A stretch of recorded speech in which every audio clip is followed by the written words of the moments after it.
l'ennemi invisible peut continuer à faire dégâts à travers les mondes. À dimanche 5 décembre, il y a plus de 5 millions de décès enregistrés dans le monde et plus de 263 millions de cas de contamination à la COVID-19. Dans Economic Focus aujourd'hui, nous proposons un tour d'horizon mondial pour guetter la situation dans plusieurs pays. Pour illustrer l'évolution de la pandémie, nous compilons les données de l'Organisation mondiale de la santé, de l'agence France Presse et Worldometer.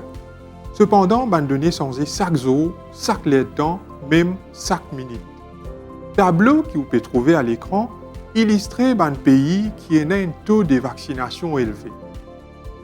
Nous avons le Chili, qui vaccine plus de 90% de sa population. Nous avons Singapour, avec 5 millions d'habitants, qui vaccine 85% de sa population et qui a enregistré 759 décès.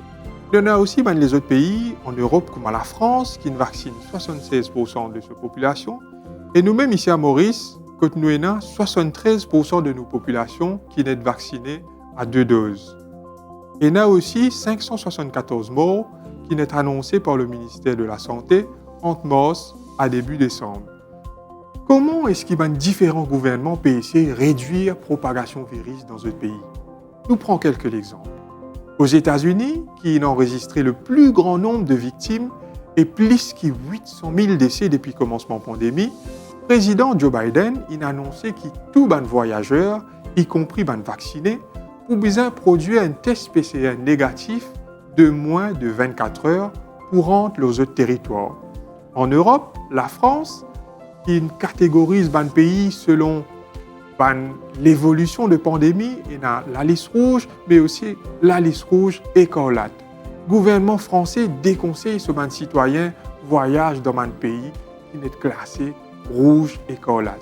Du côté de l'Angleterre, depuis le 7 décembre, les voyageurs présentent un test PCR négatif datant de moins de 48 heures avant le départ vers le Royaume-Uni.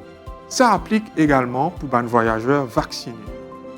Plus près avec nous, nos voisins rayonnés peuvent maintenir les mesures qui sont déjà en vigueur jusqu'à le 19 décembre, c'est-à-dire l'obligation pour du masque dans un lieu public, l'interdiction de rassemblement de plus de 10 personnes ou encore l'interdiction des pique-niques. Les voyageurs qui sont sortis La Réunion et peuvent venir Maurice ou les Mauriciens qui pour aller à l'île Sœur pour un motif impérieux ou bien présente un résultat négatif de test PCR ou antigénique.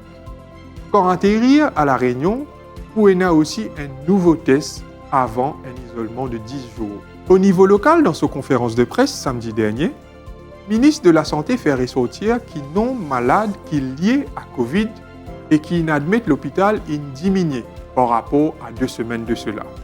Il a également révélé qu'il y a plus de 111 000 personnes qui ont fait booster dose. Toutefois, à l'approche période fin d'année, l'autorité demande à la population de maintenir la vigilance et continue de respecter les gestes barrières. Nous remercions pour votre attention et rendez-vous demain pour un nouvel épisode d'Economic Focus.